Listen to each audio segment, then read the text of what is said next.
మాధవరెడ్డి గారు అంటే ఇందాక మనం మాట్లాడుకున్నాం అంటే ఈ స్టాక్స్ మనం కొనుగోలు చేయొచ్చు ఈ రంగాలకి అంతా ఇది ఒక పాజిటివ్ మూవ్ అని అంటే ఎప్పుడు కొనుగోలు చేయొచ్చు అనేది ఎందుకంటే ఇందాక శరణ్ కుమార్ గారు ఆయన చార్టెడ్ అకౌంటెంట్ కాబట్టి ఒకవేళ ఏదైనా గూడ్స్ ఇచ్చేసినా సర్వీసెస్ ఇచ్చేసినా ఇన్వాయిస్ అనేది సెప్టెంబర్ 22 తర్వాత జనరేట్ అయితే సెప్టెంబర్ 22 ఉన్నవి అప్లై అవుతాయని అన్నారు. అలాగే ఇప్పుడు ఈ స్టాక్స్ కొనుగోలుదారులు 22 తర్వాత కొనాలా లేదంటే ఇప్పుడే ఈ రంగాలకి ఇంపాక్ట్ ఉంటుంది కాబట్టి ఇప్పుడే మనం కొనుగోలు చేయొచ్చా కొంత ఇన్ డీటెయిల్గా చెప్పండి. సో ఫస్ట్ థింగ్ ఏంటంటే మార్కెట్స్ అయితే చాలా వరకు కరెక్ట్ అయ్యండి.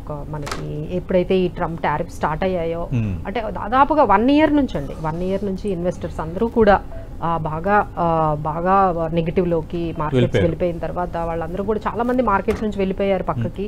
అలానే సెబీ రెగ్యులేషన్స్ పెరిగాయి. సో అది ఒక రీజన్ మార్కెట్స్ నుంచి. అలానే చాలా వరకు డీమ్యాట్ అకౌంట్స్ కూడా క్లోజ్ అయ్యాయండి. మీకు ఏవైతే మనకి ఈ ట్రేడింగ్ చేసే వాళ్ళు ఉన్నారో వాళ్ళు అక్కడ కూడా డీమ్యాట్ అకౌంట్స్ మనకి ఏంజల్ వన్ ఇలాంటి జీరోదా కానీ గ్రో యాప్ కానీ వాళ్ళందరూ కూడా చాలా ఎక్కువగా డీమ్యాట్ అకౌంట్స్ అనేవి క్లోజ్ అయ్యాయి. సో ఒక రకంగా మార్కెట్లో అంతా కూడా ఒక నెగిటివిటీ అనేది నడుస్తుందండి 1 year నుంచి. ఇంక ఈ ట్రంప్ టారిఫ్తో ఇంకా కంప్లీట్గా అది ఇంకా పైకి రాలేనట్టుగా అందరూ కూడా భయపడ్డారు. దాంతో ఏంటంటే ఈ స్ట్రక్చరల్ రిఫార్మ్స్ని మనం ఇంకా చేసుకోవాలి.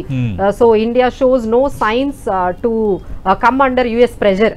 యుఎస్ ఏదైతే మన మీద ప్రెజర్ పెట్టేస్తుందో మీరు ఆయిల్ కొనొద్దు రష్యా దగ్గర నుంచి అలా చైనా మీద వాటి మీద అది కొనొద్దు ఈ ప్రెజర్ నుంచి ఎంతైనా సరే మేము ముందుకు రాము ప్రెజర్ అండర్లోకి రాము. So we will see some other options to revive our ఎకానమీని మేము ఇంకొంచెం బెటర్గా చేసుకోవడానికి మిగతా ఏవైతే స్ట్రక్చరల్ చేంజెస్ ఉన్నాయో అవన్నీ కూడా స్టార్ట్ చేస్తామన్నారు.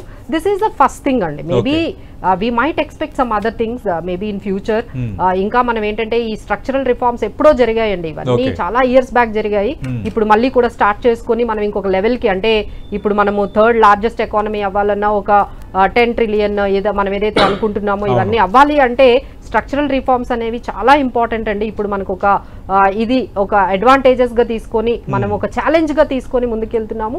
సో ఇందులో ఇది ఒక పార్ట్ అండి. This is just GST 2.0 is just part అనమాట. సో రష్యన్ ఆయిల్ మేము బై చేస్తాము, మా ఎకానమీకి ఏది బెటర్ అయితే మేము అది చేసుకుంటాము.